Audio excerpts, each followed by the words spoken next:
you all for being here with us. Today we have a very important webinar about public relations, media, and social media, great tools for us in BPW. Our speakers, Bettina Giordani, she is an expert in ICT, Internet Communication and Technology, a specialist and immediate past president of BPW FIDAPA Rome Club and past communication officer of BPW Italy FIDAPA Federation. Lisa Fong, she is a digital strategist and she is the current president of BPW Hong Kong, a young BPW member and past executive secretary of the BPW Hong Kong Club. Thank you very much for these speakers, and thank you very much for all of you to being here with us today. The floor is yours. Isn't it great that we can meet even if we are not in the same place? I'm now sitting in Rome in my home, and it's winter, and I know Lisa Fong will reach us later, and she's sitting in Bangkok. No, in Hong Kong.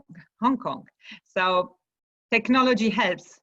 And if we have to be in a networking environment, I think it's even better to think globally and act locally. So that's a wonderful opportunity. Thank you all for having us here today. So I was asked to give you a little bit of insight of what we do to promote our club in Italy, in Rome especially. I'm the past president in charge for this biennium. In Italy, we have 2 years of responsibilities. So I just started my first year as past president, but I have a communication background, and I was in charge for the communication in Italy over the presidency of Pia Petrucci 4 years ago. So I just take the opportunity to share a little bit of thoughts about how we manage the importance of being part of a social media strategy, even if we are a non-profit organization with a cultural objective. So how can we do this? I will use my presentation. It will not be, the idea is not to be 100% accurate in a communication strategy, but just to share some thoughts with you all. So this is my presentation. So a digital culture in a non-profit association. Sometimes we just wonder, can we have a digital strategy if you have a non-profit association, and especially if we aim to do everything in a most professional way as possible, because that's what we are, and make sure that we reach out to everybody to share what we are doing. So a little bit of what I'm going to discuss. I will show you a little bit about our history, how we use technology, and some events that we are going to, some thoughts that we are going to share. So the Rome Club was founded in 1929, on the 8th of January, just celebrated our 90th anniversary. And with the Milan and Naples office clubs, we are the founding club. So we never really stopped, even during the war, to fight for rights in Italy, for women's rights, from the right to vote to recently reach the opportunity to be recognized for the female soccer players to be professional, which means that in sports, women are not professional in Italy, which means you don't get your pension, your contribution, and you're basically non-professional. So even if we aim for being equal, there is a lot to do still in a democratic country like we aim to be. So in Italy, because I think everywhere, I think pre-digital, we could really summarize that the content, with the documents that we were able to produce at that time, were really some sort of milestones of what we wanted to achieve, setting the rules, giving information, and then make sure everybody was clear of what we want to achieve and how. In a post-digital environment, on the other side, content are quite light. Many times they are just copy and paste, really not focused too much on the content, on the quality of what we produce. But on the other side, it's very fast and can be reached by a variety of people with a different way of forms. So maybe nothing is bad in the first period, which was precluded to the majority of people.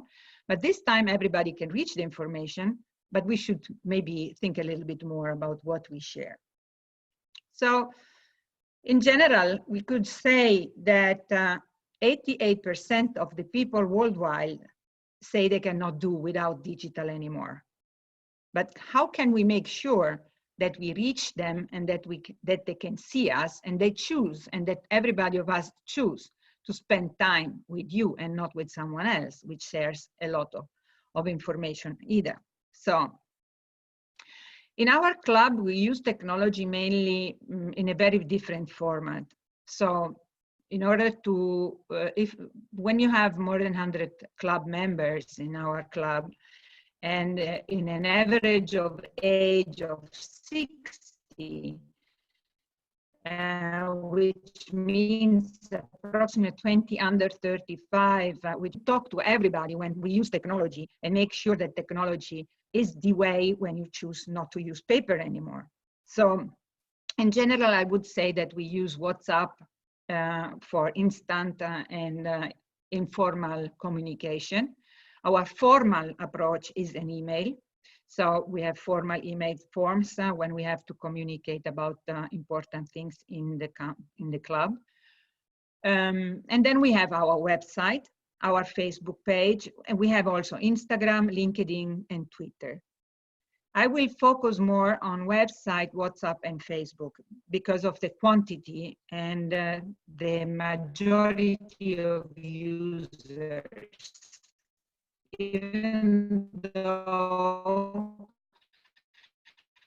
I personally would recommend, as business professional women, in platform in a much more important way than today, especially if we want to leverage our international network and make sure that our professionalities are part of the shared knowledge and shared tools that we can we use. Internally, we use mainly, as I said, WhatsApp and emails. Externally, we use mainly Facebook and an Instagram platform. We faced very at the beginning, especially, a very important topic, which I don't know if it's just because of our cultural background in Italy. I don't have really a clear understanding. But we started our website and our page, especially to increase our internal federation communication need, which is a completely different objective than influencing others about our topics. So they might be similar, but when you talk to someone who is part of the game, you want them to know the information because you want them to act like they would, and to make sure they are part of the game. If you talk to someone external, you want to influence them. You want maybe make sure that they understand what we want to achieve and to feel part of the game in a second moment or to join us. So it's a quite difficult approach if you know some basic rules about communication. And basic rules are, for instance, understand who you are talking to. And these two people are different. So this is, and it was still a very important topic to address. The other part was the intergenerational dialogue. We have a digital gap, which is a quite important issue.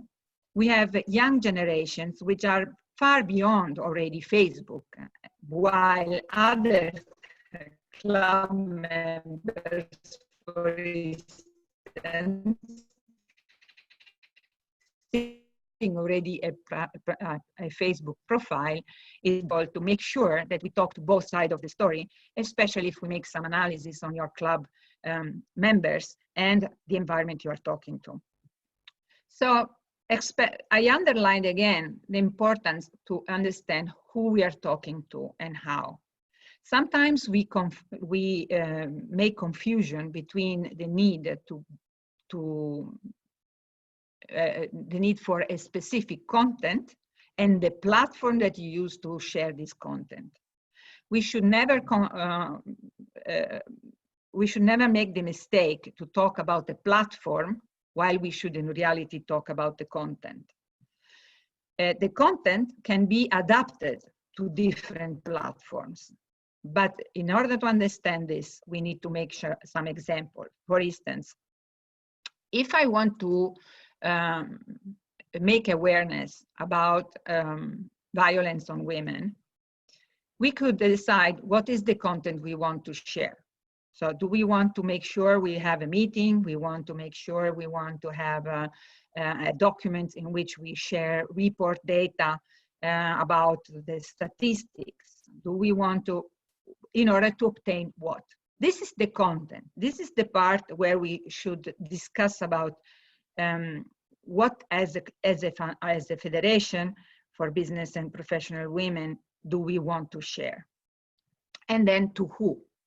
Are we talking to young girls? Are we talking to men? Are we talking to students? Or are we talking to agricultural engaged people? I mean, the difference about the way these people react to information are completely different. The other thing is then to decide, and in this case, I think our mistake is to think that because I don't understand about technology, I'm not belonging to the communication team. My opinion is I could be part of a communication strategy in our club, even though I understand nothing about technology. But sometimes we think that because someone is able to use Facebook is also responsible to decide what content should be published. These kind of things are making a little bit of confusion, and especially a distance between maybe older club members or very professional club members with little time to share with us. We have, for instance, a physician. She is the responsible for a lab. I would to have her in our communication team in order to make sure we can, for instance, but she would never join because she has no time, because she thinks that this will make her spend a lot of time on platforms, while this is not the case. Okay, so some platforms, as I said, the website, the platform, the website, what we use it for mainly is who we are, what do we do, what would you like to reach, why should you join and support us. The Facebook page, where we tried to make it a little bit different from a look and feel, is that the main objective is to increase visibility, engage participation, increase our network, inform, and a very important point for me is to provide a virtual speaking corner. The more we grow and the more we want to listen to where we are compared to the objective we want to reach, I think it is important to listen. And in virtual environments, like in technology, we think that this part is completely lost, while in reality, with the good management of the virtual speaking corner idea would be very possible. Even though, as in every communication, if there is no contrary, I don't know if I use the correct word in English, but when you don't have the counterpart really understanding the context, you risk that this is a fight about words, while in reality we are fighting to understand how can we say something interesting and make sure that this objective is reached. So it's more difficult than in a normal dialogue. But as I said, the native digitals, they understand this much easier than older people, which are not older in terms of age, but in terms of understanding the use of a digital platform. WhatsApp is, as I said, an informal information system, virtual speaking corner, and it has a very important role, which is to enforce the club members' sense of participation and multi-opinion sharing, which is, as I said, similar to Facebook. Now, I don't know if you experienced this during the Christmas period or the New Wave, New Year celebrations. We were overloaded by WhatsApp and pictures, and everybody was sharing everything, with the result that for sure our phone is overloaded by archiving requirements, with the happiness of Apple and Samsung. But on the other side, nobody was reading anymore. And the result is that you lose the importance of what you wanted to share. There are always pro and contra with every platform. As I said, my preferred one from a professional standpoint is LinkedIn, but many times you have to make choices based on the numbers of people that you know are on that platform. The visibility of the website, the credibility, the long-lasting information, so those information that we want to be a solid part of our communication strategy should be on a website. The contra is that you need some costs to be planned, even though if not money, but cost, I mean, I underline this also, is also the time that you require from other club members or from resources to put in place. And there is some knowledge need to understand how it is different and to work on such a platform or another platform. There are some technology issues behind. Facebook, for sure, visibility, easy to use, free, fast. Everybody thinks to be great in using Facebook just because they have a profile. The other contra is that the credibility exposure. We have a lot of club members which are very, very visible with their personal profiles, with the result that if you share, for instance, on your Facebook page, yourself naked on the beach, and then you are the president of a club in which we aim to have a sort of consistency, image consistency. Those two pictures are in conflict. None of them is bad. What I want to say is that the credibility of the whole consistency picture that you want to give might be under risk. And this is just an example. For instance, in Italy, we like to celebrate with cakes. Every party has a cake. So sometimes when we meet for Christmas party or for every party, we have this big cake, which is the most photographed picture. So everybody posts the fact that they have been at the cake. So the picture that shows is with the cake. So the result is that we are a cake group. We like to drink coffee and eat cake, which is not the majority of the time we spend in our club. But when you share those kind of information all the time, the image that comes out is this. So we have to watch out and to spend more carefully, to watch out more carefully about the image you give. WhatsApp, as I said, it's easy, fast, the number of users are okay. Many don't know how to use some very basic techniques. For instance, you can reply in private. This kind of a feature is it's available on every platform in WhatsApp. Doesn't matter what telephone you use, but nobody uses it. So if I receive in a group I receive a message, I can, and I read it in the group, I can reply privately and say thank you for the message instead of replying to everybody, with the result that the main information get lost. So this is, for instance, some techniques in which we need to make sure that the people who are part of the group understand the technology in order to take the most out of it. I think one of the major things that we don't do, and we should all do in order to make sure that we feel all part of the game, is to have a communication calendar.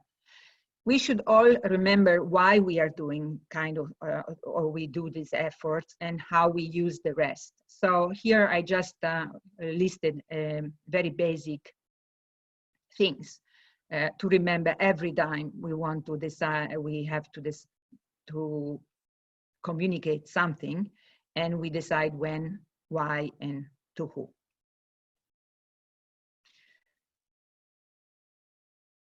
Personal use, what is in for me, for the community use, and what is in for the team, and globally, what we want to reach. This part is important because you need to find a way to reduce the digital gap in your team, and the people are part of the game, and to make sure they feel they can do it, especially when we have a change of term. How can we replace a group which was very good, for instance, in some sort of technology, with another group? So the thing is, maybe we should think why we are doing that. And we do this also for our professional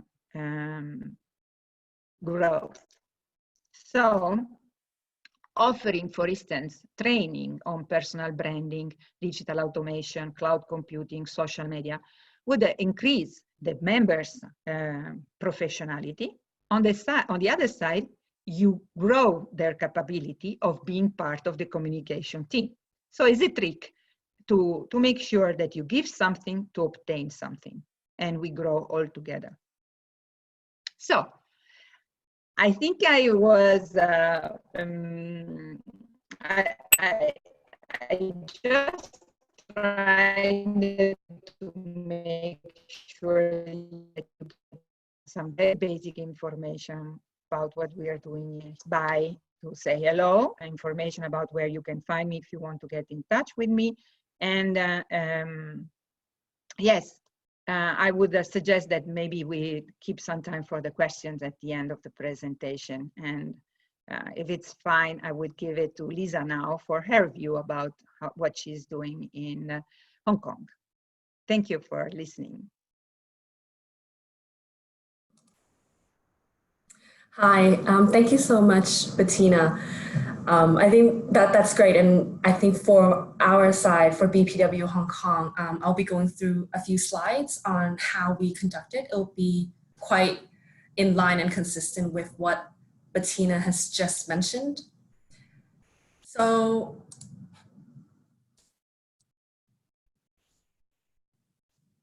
all right, so for BPW Hong Kong, we are quite a young club, both in terms of our founding year and also the age of our members. So the current club is founded in 2015, but the original club is actually founded 40 plus years ago, so in 1979. So we do have a long history being in Hong Kong.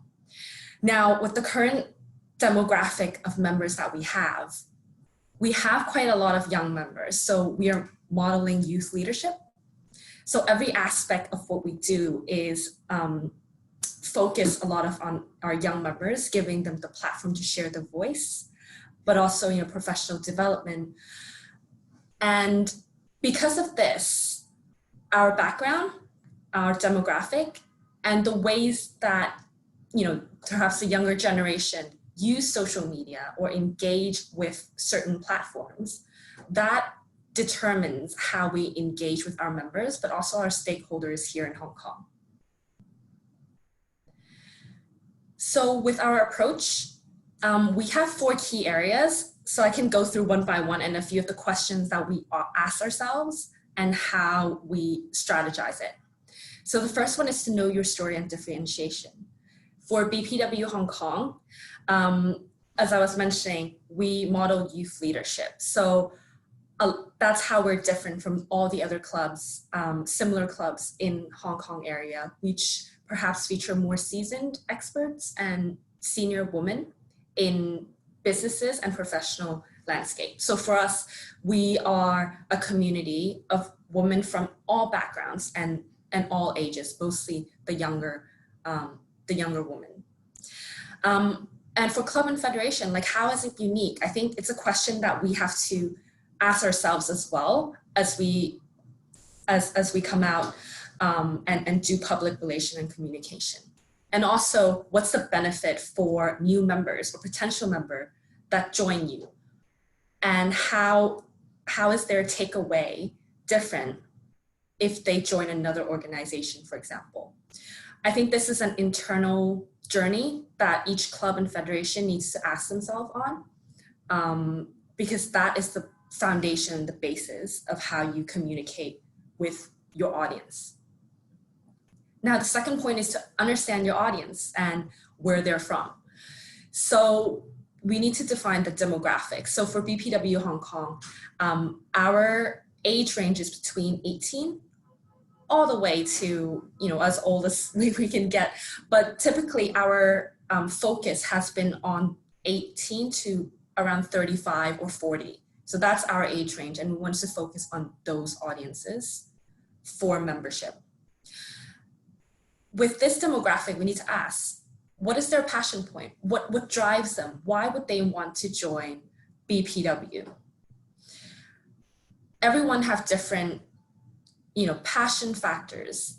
You're very motivated by very different things, whether it's, information, or you want to get something out of it, or you want to, hear an inspirational speaker. I think with all of that, you sort of need to understand where they're coming from and what angles in order to determine that. Now, also with, stakeholders and NGO, for us, a lot of the stakeholder and NGO that we work with are perhaps more developed. They have longer history in Hong Kong. So as I'll go through later, we have different ways to engage with them than our younger members. Third point is to know the communication touch point. What this means is the platform that our audience wanted to engage. So if we wanted to do a membership drive, for example, and we're targeting between 18 to 40, what platform do they go on? Is it Facebook? Is it Twitter? Twitter is not really a big thing out here, but we do have a platform on it. Or is it LinkedIn, which perhaps is more focused on professional and business women? Or is it newspaper? Are we trying to target people that are reading certain publication, for example? So that's something we need to think about as well as we go through the planning and thinking process. And the fourth one is to then develop a strategy and implement it. And I think what Bettina said before about having a content calendar and the timeline of everything, when it goes out, who it goes out, and the fact that each of the content, can be cut and edit in a way that fits certain platform, that's key for us as well. Most of the time, if you follow our LinkedIn or Facebook or Twitter, or even our internal, like our private WhatsApp group, we have the same content across all of them, but it's designed and it's written in a different way because we know we have different audiences on each platform. Now, onto our channels. So we have a wide range of communication tools and channels that we use for members and stakeholders. I'll go through each of them and how we use them, and then I'll talk about external engagement. So first one is the website. So I work in comms and public relations as well. And the website, we always see it as this big beast. It doesn't do much, it just sits there. But actually it's quite an important asset for any federation to have. It's the backbone, you can say, for your organization. Because people who are interested in you, who know of your name, would search you on Google would search you on other search engine, the website is typically the platform that comes up first in search engine. That's because, you know, it's an official like hyperlink, and if you look at the SOE, or we call search engine optimization, SEO, sorry, it is more authorized than a lot of the social media platform. So this is the main source for all communication and all content and information on us. We use email as the official communication tool. So everything to our member, our stakeholders, engagement with our partners, perhaps like negotiating, you know, venue rental or sponsorship, or even our like membership application, we all go through the email. That's one for recording, but two, because, you know, it has your email address. It's said, you know, info.bpwhk, and it's formal. Newsletter. So this is a quarterly update.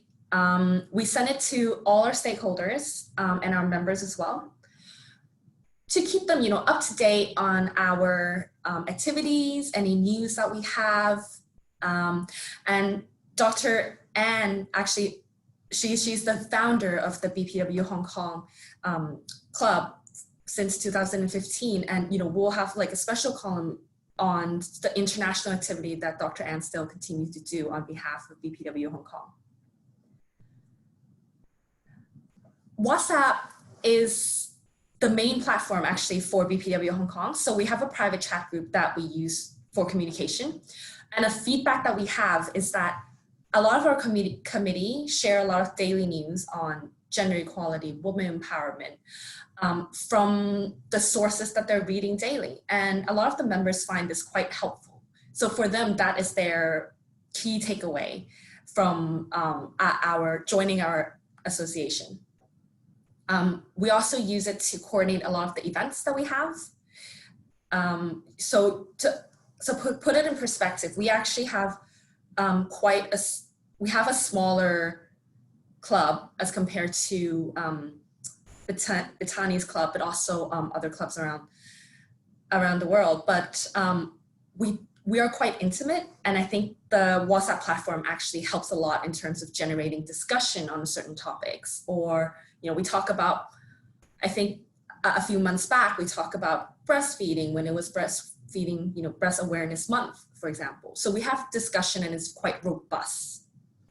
Now, Facebook, Twitter, and LinkedIn, I put it under the same category. Yes, we approached it quite differently in terms of the content that we put on there, but it is a platform that is publicly available, and we have new members that join us because they found our Facebook event or because they were following a certain hashtag on Twitter. So these are public ways for people to come to us and find us as well. Now, for external engagement, we are a fast-growing club, and we're like recruiting. We're you know, we're quite passionate and motivated to gather new members, but to make sure that any member that join us are, one, they're quite interested in what we do, but also that what we provide to them as a club is relevant to them on a day-to-day. So in terms of external engagement, one thing that we do is a lot of sharing. So we have like casual lunches that we would share our personal experience, or for example, it could be formal one. Like a few of us from the committee went to the East Asian Sub-Regional Conference in Tokyo recently. So we'll be doing informal sharing from that event. And we can also have, you know, people interested in the speakers that we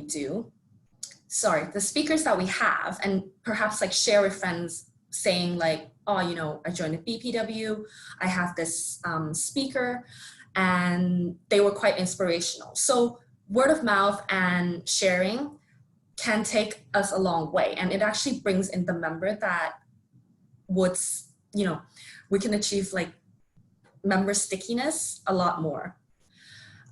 So networking, our committee do a lot of that. So through our own work and travel, we represent BPW Hong Kong. So we have our two co-chair of twinning, for example. They actually travel a lot on their job. And it was quite strategic for us to leverage their own travel as a way to connect with BPW sister clubs around Asia. So we'd be looking to do more of that. This also includes us just attending key industry events. So the photo at the bottom, for example, is the government house hosting the International Women's Day last year. So we attended and we networked at the event. Public speaking. Some of the exco, occasionally we are invited to speak at industry events as well, basically on thought leadership topics. So we'll be engaging in those platforms and to let people know who BPW Hong Kong are and also what we do in Hong Kong. Now, media engagement, this one I put here as appropriate because as I was saying, I think our club and community is quite intimate and we don't necessarily want 100 people to join all at once. We want people who are passionate. We want people that actually make a difference to the club, but also wanted to be here. So we would engage specifically. I think we have a radio program last year that we were trying to get into to promote a little on our club, but also just to share our thoughts and insight on sort of women empowerment and gender equality. So that's the end of my presentation. So it's a quick sort of summary in terms of what we do. I mean, but Bettina, do you have any questions or any feedback? I mean, we should open up for discussion as well. Lisa, I'm impressed, and I think this is really a very, very important. I took some notes actually, because for instance, one of the things that we were struggling in is to feel everybody part of the game. So for instance, you explained the fact that while you turn into positive something which is negative. So sometimes the club members are not able to attend because they travel a lot because of their business. And you turn it into a role. So you are not part of the daily activities maybe, but you can give us your visibility or your capability to leverage our contents by traveling a lot and to spreading the words. So I think this is quite important and I would take it away. And the other part is that we are not very good in producing the newsletter.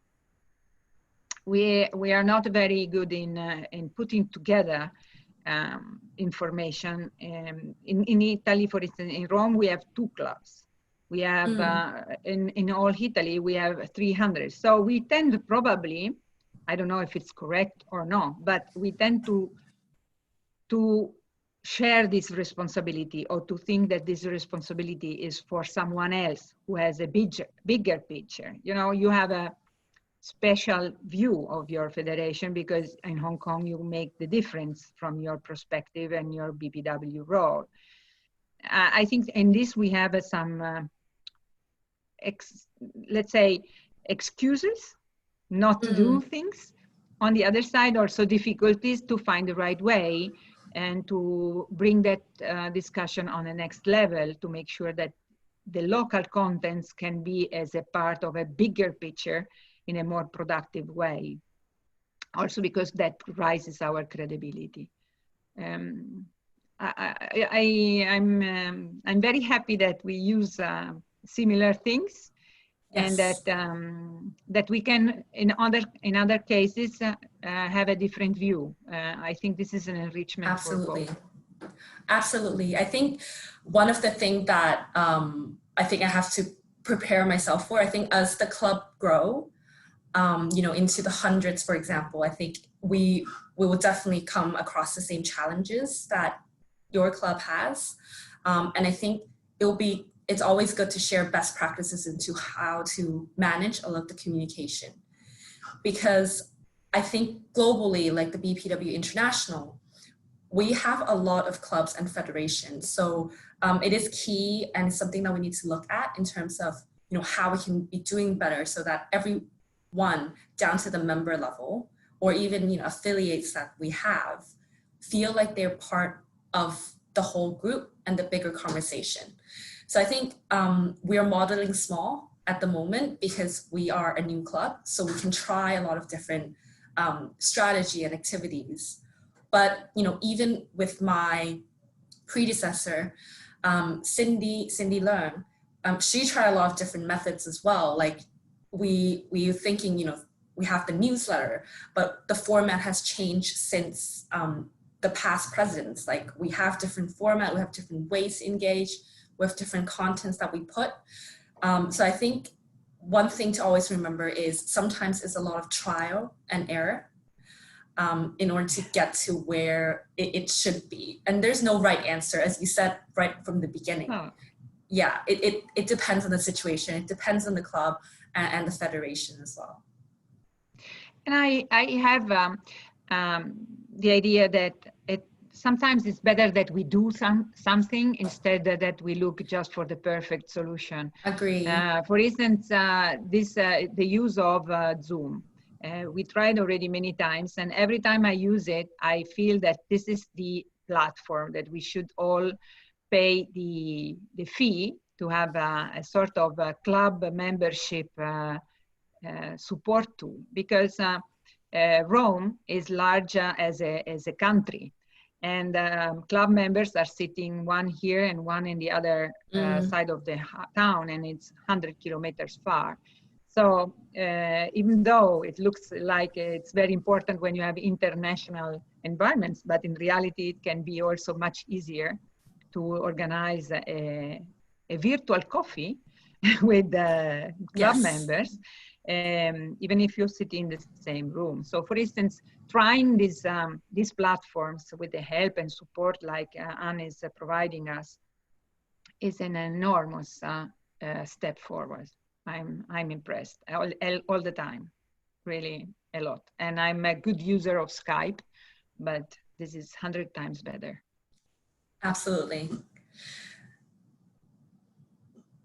So I think, Lisa, next time I hope we are going to meet in face.